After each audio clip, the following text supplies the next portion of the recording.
start yung collaboration ninyo for exclusive, executive, Okay, so pride? they're starting, they're asking for how we start the collaboration.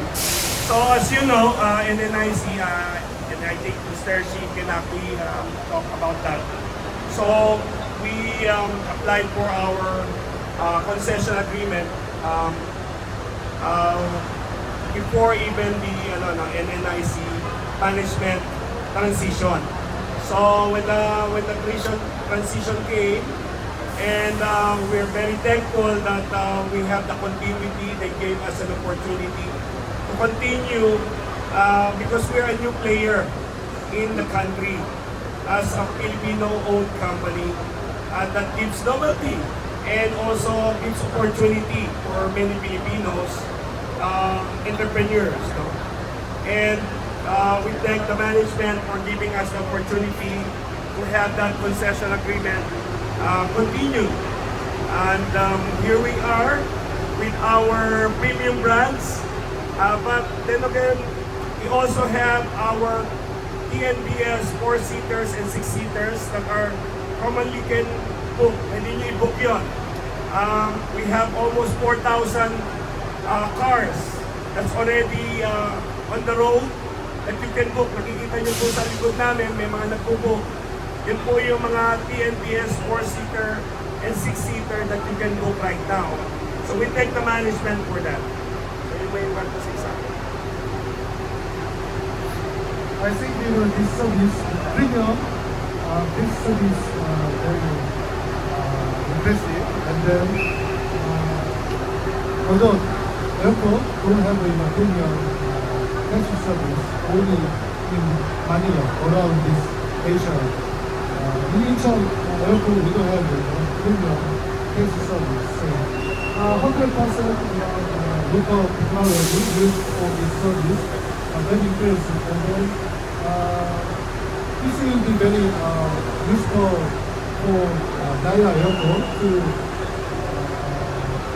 marketing our airport image also. And then, this will facilitate inviting more businessmen from all over the country. Manila can provide better business-friendly area through this premium taxi service. I think so. Lahat po ba ng airports meron na? So, yes, the answer is we are available at all airports at Terminal 1, Terminal 2, and Terminal 3. So we have similar setup we call pick-up zones. Pupunta lang po kayo sa mga pick-up zones. You actually get your PIN code and get your ride. So, ganun lang po siyang kasimple. Bakit po ganun ang technology? Para mas mabilis, hindi na po kayo nag-aantay ng matagal. At wala pong mamimili na mga ating pilot or TNBS driver. Pag sumakay po kayo, diretso na po sila sa inyong destination na inyong inilagay sa inyong application. Sir, right now yung BMW yung i-launch mo. Pero is it possible na magkaroon din ng options yung mga passengers kung ibang type of cars yung gusto nila? Lahat po ng options meron. Nauna po tayo nag-launch last year, kung natatandaan ninyo, April 30 of last year, our first day of launching, which we launched our pick-up TNBS. Nilaunch po natin yung ating 4-seater and 6-seater. Yun po yung nauna. So, nandun po yung mga types of vehicles na nakikita nyo na nasa roads ngayon. At dahil po sa demand, may mga malaking demand of requests sa mga executives.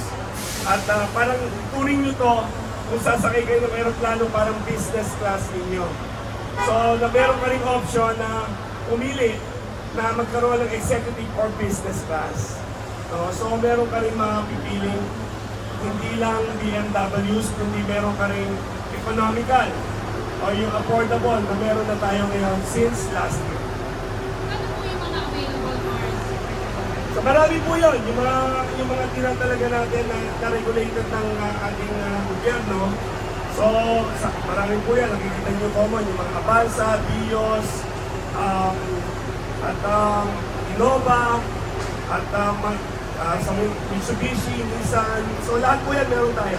Pero sa high-end po, aside from BMW, ano po yung mga Sa ngayon, nagsisimula po tayo sa BMW X5s and X1s for our premium.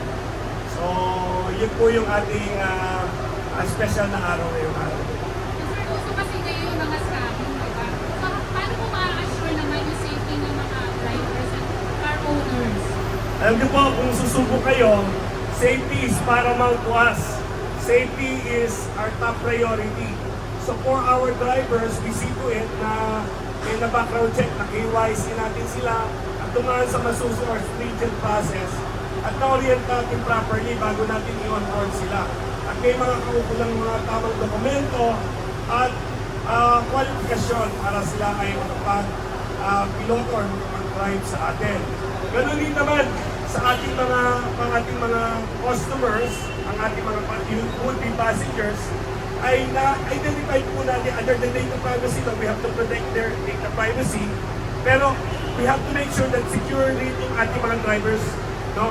So marami pa tayo mga teknolohiya na ini-introduce to for the safety of our drivers, to protect them. May iwasan yung mga hold-upan or ang scam. At sisiguraduhin natin, hindi mangyayari yun sa pick-up. At kung may gagawa nun, sigurado natin mahuhuli yun. Sir, ano ba ibang luxury brands yung natin sa line? So ngayon kasi, dito muna tayo mag-focus no, sa ating mga X5s and X1s. But we are not limited to the BMWs. We're also introducing other in the future na pag-uusapan namin kung balak namin introduce yung mga Toyota Alphard or mga sedan ng mga executives like hybrid na mga Camry or even bigger kasi may mga request ng bigger for premium brands no, or premium executives. No? So hindi tayo limited but for the start, I think this is a great start for us na na-experience ng mga kapwa natin Pilipino na mga sakay sa isang BMW no, na hindi naman common. No? So siguro sa Europe, common siya, pero dito, considered siya as luxury. Pero kaya bang i-afford nila? I can give you an example. From here to let's say Manila Peninsula, ang estimate around 1,000 pesos. Baka mas mahal pa yung mga kontrata kaysa mag-book ka ng pick-up BMWs. So gano'n lang siya, kayang-kaya ng kahit sino. Sir, they can book ano po ba in advance, tapos maaaring na isama ba siya sa mga packages na ginagawa ng mga travel agencies? A good question. I like the question. So, everyone can book in advance. So we have a feature na pwede kang i-booking mo. Tapos, kung kailan yung, kasi especially yung mga negosyante or business people, they can actually book that in advance. And you can also cancel that a few hours ahead. Simple lang naman ang rules. And kayang-kaya ng kahit sino. Kesa naman kung wala kang driver, then you have your own pick-up na executive na susundo sa iyo at maghahatid sa airport. Now, sa mga travel agencies naman or mga establishments like hotels, ano pa ba? Any other businesses. They can do that also and we're open for collaboration with them. In fact, several of them were also already working for partnerships and we will continue to build. So umpisa pa lang to ng maraming i-build natin para sa ating mga ilang kababayan, sa mga naghahanap buhay at sa mga bisita natin na gusto naman i-treat natin ang VIP rin. May special discounts po ba for OFWs? Ayan, maganda question. They're asking if we have special discounts for OFWs. In fact, kahit when we launched our airports, Mr. Shin, late last year, right? At October, November. So, all OFWs, pag umuwi po sila dito, meron po silang 20% discount across the board sa lahat. Whether that be 4-seater, 6-seater. At yun po, kailangan may na-download lang sila na any proof of document na sila ay OFW. So ano-ano po yun, whether yun sa visa nila nakalagay na sila ay may permit or meron silang tinatawag nating OWA. Sa OWA, yung OFW card or I-card or ano bang tawag doon. So that is also important. Or also yung document. Pero yung minsan nakikita po namin, they will actually send their own selfie. Hindi po pwede yun. O kaya minsan nagpapadala sila yung pagpapasok ka sa immigration, yung QR code, hindi rin po pwede yun. Kailangan po yung verified document na ipapadala nyo para mga-bail ninyo ang 20% discount as an OFW. We give to all OFWs 20%. Basta i-download nyo lang yung document nyo, proof na kayo po ay talagang legitimate na OFW. Pati po PWD senior, of course. Opo, yung PWD senior student, lahat po yan ay may discount. Kailangan po nilang to show proof. Alam po ng ating mga pilots or TNBS driver ang gagawin po doon. Liwanagin ko lang po, sir, to and from the airport lang ang service for now. For the premium, to and from the airport pa lang tayo. Pero yung 4-seater and 6-seater, anywhere sa Metro Manila, Laguna, Cavite, saan pa ba, Bulacan, and Rizal. Hanggang dun lang po. Sa ngayon, but we are expanding to Cebu, we're expanding to Pampanga. We intend to partner with expanding sa Baguio also, Cagayan de Oro, Iloilo, Bacolod. This year, lahat yan mangyayari. Hanggang ilan po ang pwedeng sumakay? Dito po, these are considered 4-seater executive. So, and you can actually put your 2 luggages here na malalaki. Tapos ilang tao po ang pwede? 4-seater po. That means 4 po ang kayang sumakay dito. Na pasahero? Walang extra charge. Walang extra charge Wala kasama po na. extra charge yun. Wala po kami hidden fees or anything. Lahat po yun, transparent. Ang maganda po sa pickup, we show transparency. Makikita nyo po ang lahat ng binabayad ninyo. Sir, suggestion lang po, sana magawa ng paraan na yung RFID, yung mga toll fees, kasi di ba pag foreigner ka, minsan wala ka naman pambayad, magugulat ka na lang na yung fee, may dadaan ng pang-iba. In the works na po yun, in the works na po. So, we're actually working with the management of that. Kasi syempre, gusto rin namin may integration kami para automatic. And finally po, sir, can you explain just how luxurious is a BMW compared to a regular car? Like sa ibang bansa, may tubig pa, may tsinelas. That is beyond, that's that. Oh, So, meron nga. for dito, try the BMW so you'll actually see and actually experience yourself. Pero sir, pag difference dun sa rate ng premium and yung regular? Siyempre, kung premium yan, obviously, mas mataas ang premium. Because you're paying for your premium of comfort, luxury, and The name. and safety and the name. No? So, just like you, parang sinabi mo, mag-economy ka, mag-business class ka, so alam mo, medyo may kataasan. Ng konti pa, yung business class. Sir, tanong ko lang, anytime may available po na sasakyan kahit rush hour. Kasi minsan dadating rush hour, baka walang available. Siyempre po, meron tayong law of supply and demand. So, we have to actually look at that way. So, kung ano po yung capacity natin, yun po yung may provide namin.